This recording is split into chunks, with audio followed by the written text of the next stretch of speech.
পার্থকে কিভাবে ভরে দিল হাসনাত আব্দুল্লাহ ভাই। এই যে একটা প্রক্রিয়া, সংবিধানকে ছুঁড়ে ফেলে দাও, সংবিধানকে ছুঁড়ে ফেলে দাও। সংবিধানকে ছুঁড়ে ফেলবো কেন? সংবিধানকে মনে করায় দেয় যেটা ৭১-এর পরাজয়ের দলিল। আমি সংবিধান কেন ছুঁড়ে ফেলে দেবো? মাননীয় সদস্য, আপনি স্পিকারকে অ্যাড্রেস করে বলুন, I'm so sorry. ওদেরকে অ্যাড্রেস করবেন। रुक तेरे को बताते तेरी रुका।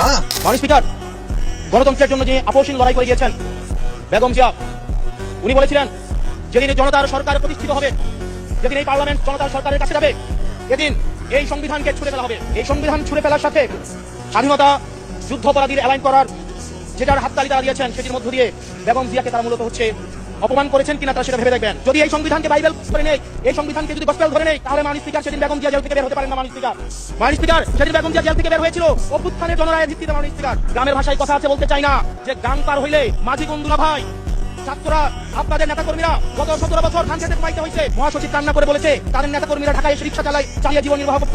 কিন্তু আমদানির রহমান পার্থ সাহেব যে বক্তব্য দিয়েছেন, আমরা ক্লাস 8-9 যে ডিবেট করতাম, সেটি রিভার্টাল দিলে 20 মিনিট সময় লাগবে। মাননীয় স্পিকার, আমি ওনার বক্তব্যে রিভার্টাল দিচ্ছি। উনি বলেছেন ৭২-এর সংবিধানের কিছু কিছু বিষয় ওনারা সম্মান দিয়েছেন, তার মানে কিছু কিছু বিষয় ওনারা সম্মান দেয় নাই। তার মানে এই অভ্যুত্থানের পরে এই সংবিধানের কিছু অংশ ওনারা মেনেছেন, কিছু অংশ ওনারা মানেন নাই। ওনারা কেবল ওই অংশটাই মেনেছেন যে অংশটা ওনাদের পক্ষে গিয়েছে। মাননীয় স্পিকার, যদি আমি এই সংবিধান মানি, তাহলে এই অন্তর্বর্তীকালীন সরকারের বৈধতা প্রশ্নবিদ্ধ হয়। মাননীয় স্পিকার।